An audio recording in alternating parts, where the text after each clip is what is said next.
Okay. whatever we want. Since your phone is off. Yeah. Yeah.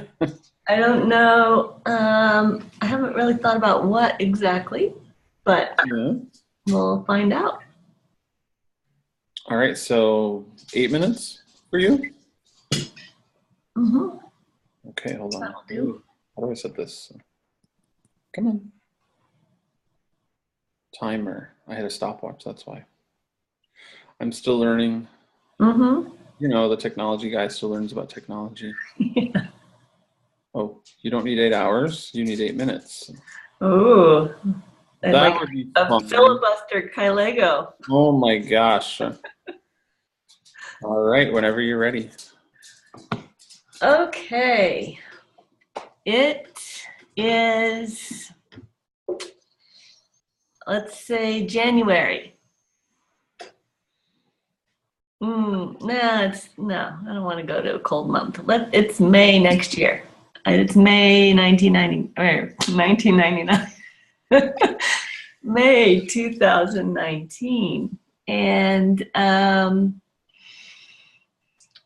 wow, so many things have happened that I just never could have planned for.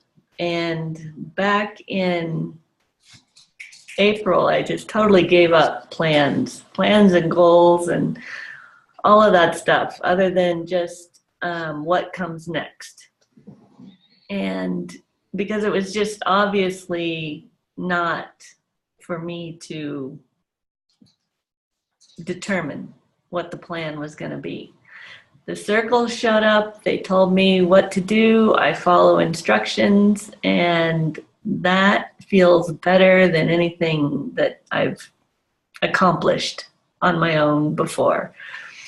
So there's this shift from being self-reliant, and that everything that society values about that self-reliance, it's like this really important thing, and that's very different from self-responsibility. So I shifted away from believing that I was totally reliant on me and started trusting and having faith that there was something outside of me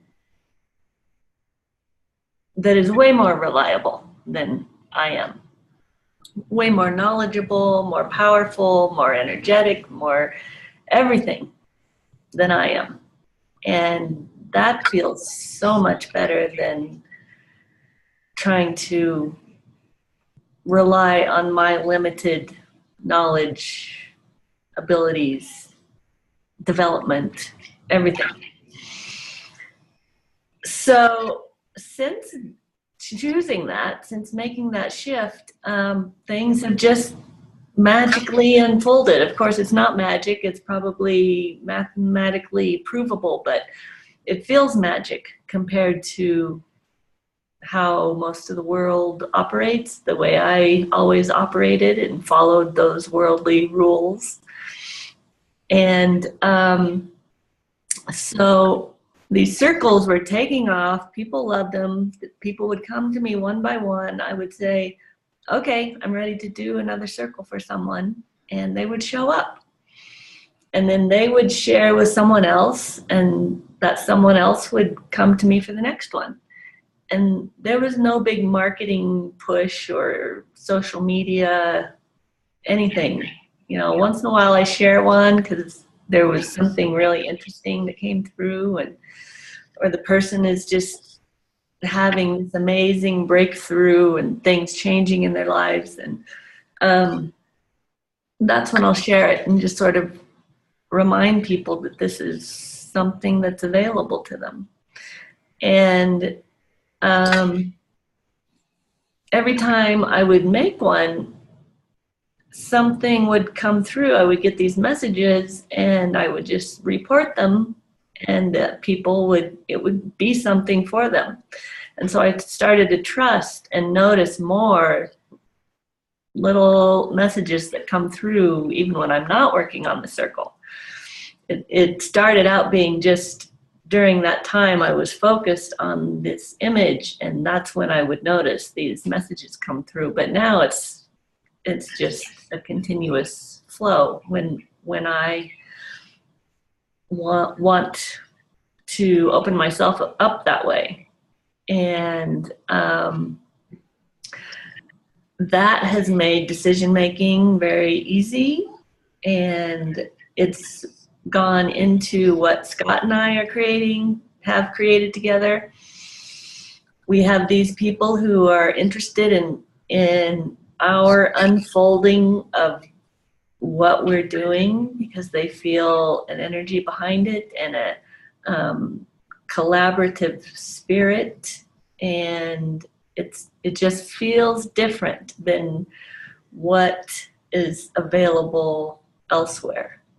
And it's because Scott and I are unique selves, and that's what we share. And so of course it's different from everything else. And we're just opening up the possibility that everybody has access to this greater knowledge and this greater existence than just here in the physical body, self, weather, money, job. There's so much more out there to live in, and given the state of these societal systems these days, people are just like, oh, tell me please more, tell me how do I exit this when I need to, and find out what else, because there's no hope in these systems. I can't do it anymore. I need a real and expansive. I need to know that there's something loving out there.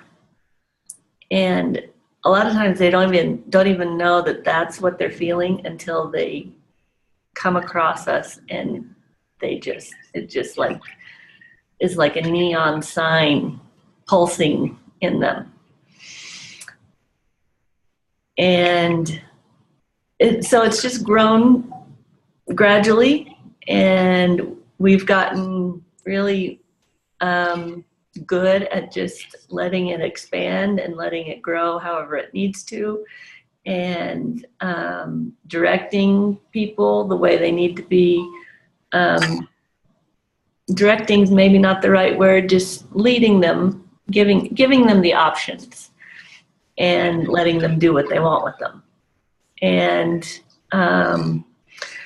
we get together with a select group every couple of months, because we don't want it to get too big, because then the intimacy is gone, and then it's not souls sharing, it's just a seminar. And that seems to work really well for us and everybody on the call. And they just leave these calls and take off and do their own expanding thing.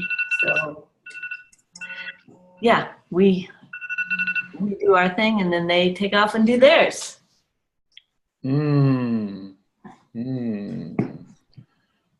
Nice. How did that feel? Yeah. Good. It felt specific. I don't know if it was, but that's how it felt. Yeah. Let me supercharge this. Okay. Okay. Well, I'll do 2 minutes, which will go fast. So, oh, stop. Let's not do it. 3 minutes. I have to do that. Okay. All right. So it's May now of 2019. So Rita and I have been working together with just some great projects, and this whole idea that she's Well, it's almost like it's not necessarily wasn't even her idea. It's just these things that have come forth. And so more things are coming forward through both of us that we're teaching not only people to let go and meditate and get quiet, but also that there's something bigger out there that we can tap into, that we're part of this expansive universe, and even this whole idea of like things outside of ourselves are a lot more reliable than our own is, so we attract so many different groups with that. We attract a lot of folks who identify as Christian, which is awesome. And it's all kind of the same God, source, universe, just the names that we put on it, but it isn't. We realize that it's not the names we put on it, but it's that tapping into it and just riding the river of this force that is bigger than us, that will bring us things that are bigger than we are, and to realize that we can unplug from all this achievement culture. That's a big thing that Rita and I have really been doing, and that she's kind of started because she has let these things come through, and through this manifestation of Rita's circles and through her getting quiet, and the circles kind of expand, and then all of a sudden our network expands. And so Rita has created these portals that allow God to come through, that allow the universe to speak to people in this quiet way that becomes sustainable for her and for me. And it becomes a sustainable force for others, that they don't feel overwhelmed, but they feel something profound. And Rita was the first person who really felt this, that it isn't about us thinking, it's about us feeling this feeling and making sure that we feel that. If we feel that there's a profoundness, that it's okay to not label it. It's okay to just feel it and let that propel you forward however it decides to. And you can feel this and like decide to, you may make a choice the next moment to do art, or you may make a choice to go back to something else. But it's her circles have evoked these feelings with people, and she has been letting them have permission to have whatever feelings that come through with these circles. And it's a lot better than saying that this is what you'll feel with this piece of art.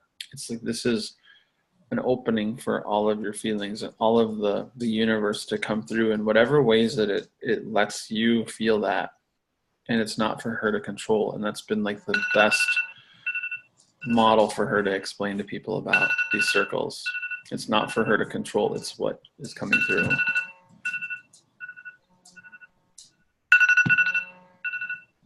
Yeah, good. Mm-hmm.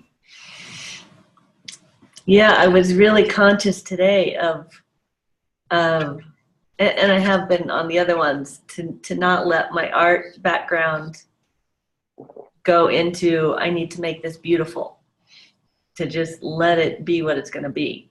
I haven't come across somebody who just makes a murky circle or anything like that. I don't know why exactly, but yeah. So funny. Oh my gosh. Okay, well, okay. It's your turn. I have no idea what I'm going to talk about, but that's okay. And I love that. Let's just put it that way. All right, so we'll do 8 minutes. Start. Okay, so it's May of 2019, just in going with Rita's Kylego dates. And I've been in Iowa for a while. I love it. And it's been 2 years now since my moving out on my own and the divorce. And actually, like last year, this time, I'm reflecting on last year this time when I really just came to the realization that I really have survived a lot of stuff, and that I've kind of gone through stuff. And so I like this time of year, because when the seasons change in spring, I realize there's another year that I've gotten through, and that, I look back, like I buy shoes in spring, and I can remember the time where I was in such a low self-esteem from things in the past, and just the point in my life where buying shoes was so stressful because I didn't have the money, not because I didn't earn it, but because I was supporting someone else so fully that I was denying myself, and then I didn't have money for shoes, and I'd have to ask them for money to buy shoes. Um, and so I realized these things, just these little echoes of memory that come through, but actually show me that I've kind of like really gotten through and survived some major stuff. And but I've kind of like just revolutionized and changed the me I am. And it was also last year this time where I kind of realized that all the things I'm going through have been going through at a time where like the concept of me coming alive came about. And so this whole year has like been like, what is Scott doing to come alive even more? And that has been great. And the the idea that I can jump off of the hamster wheel, and that I have jumped off of the hamster wheel, and it shows up so well in the people I coach. It shows up in the people that I do websites for. It shows up in the people that I have conversations with. The idea of unplugging, of it's more than just carving your own path. It's about trust, and it's about um, really healing those places that are alive in some people, and just making sure that you're in touch with all of the things that make you come alive. If you're upset, you're alive. If you are happy, you're alive. If you're feeling crazy, zany, and a little on the roller coaster ride of life, you're alive.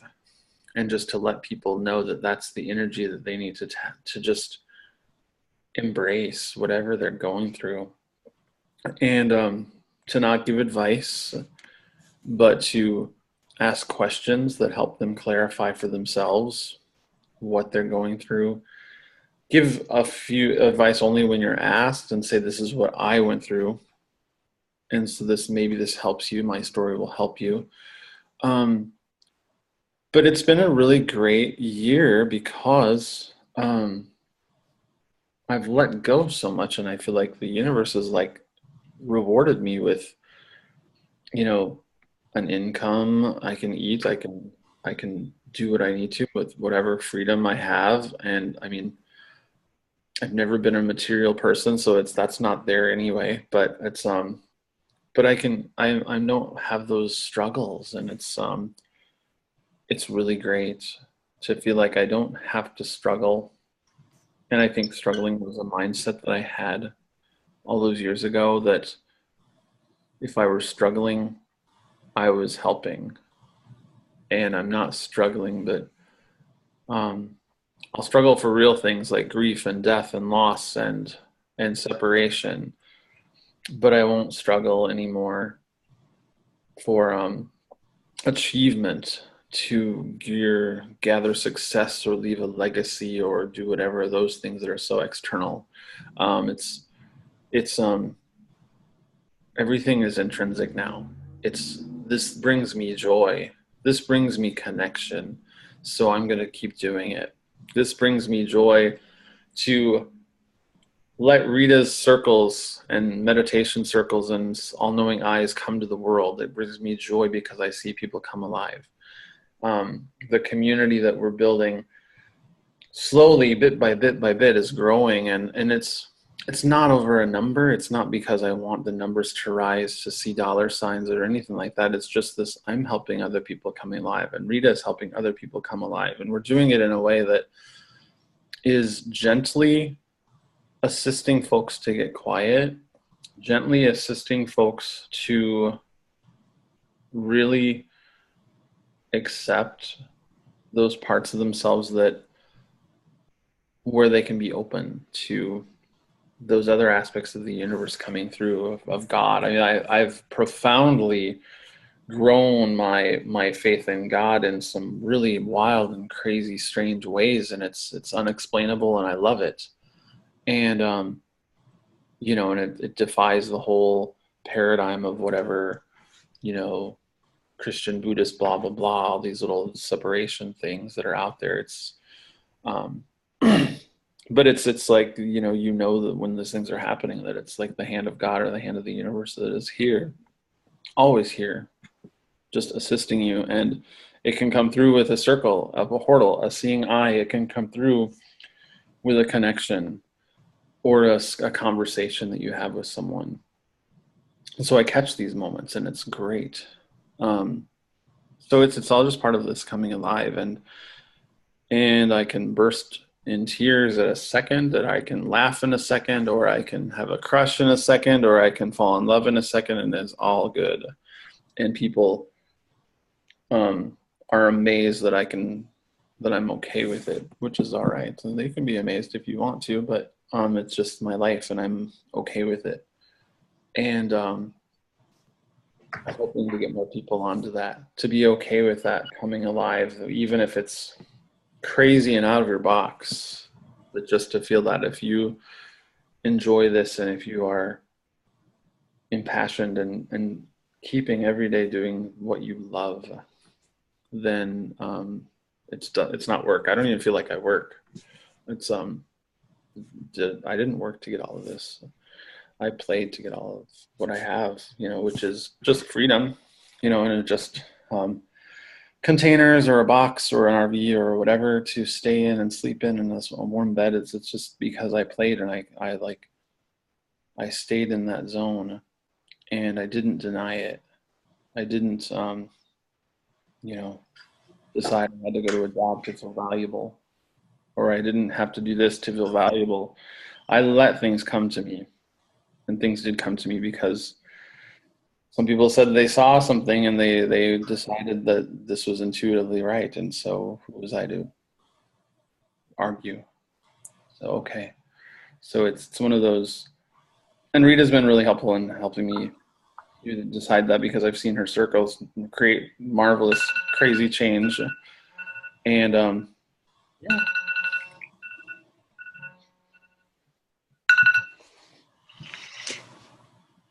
Cool. So. Yeah. I said that earlier this week. Who am I to argue? Yeah. It's nice to let go of that. Mm-hmm. Just to let go, and I'm not going to argue with that. Yeah, right. Good. Do you want to supercharge or comments? Definitely.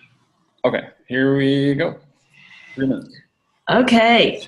So I've watched Scott come along or lead the way, whichever it is, on any given day in this journey of letting go and getting quiet and unplugging from all of the conditioning and stuff that is put on people for really no reason at all.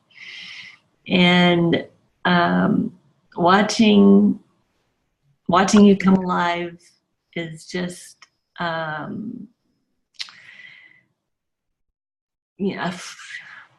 there's no words for it. It inspires people who knew you before, but they didn't even have to know you before. You just exude this aliveness, because just the same way a 2-year-old does, or a baby with their big bright eyes. It's just magnetic, and it's so fun to watch, because people will just come up to you the same way they will come up to a baby in a grocery store, and they'll just start talking to you as if you you're just an easy, welcoming presence. And people will tell you their things that they don't tell anyone in the frozen food section, and then they leave, and they feel lighter, and it's not like you have taken it on. It got left there to dissipate in the grocery store. And so you feel good about what you've just done, and they leave and tell other people what happened in the grocery store. And then it expands to the that you do that's really play. And those moments that are just spontaneous feed the moments that are more structured, with people who are intending to come and spend time with you. And you're having so much fun. And everything is so effortless. The money just flows. The people come. They're happy to hand over the currency that they have and want what you're doing to continue growing, and they want it for other people. So charging is just an easy thing. It's almost like a donation rather than a charge.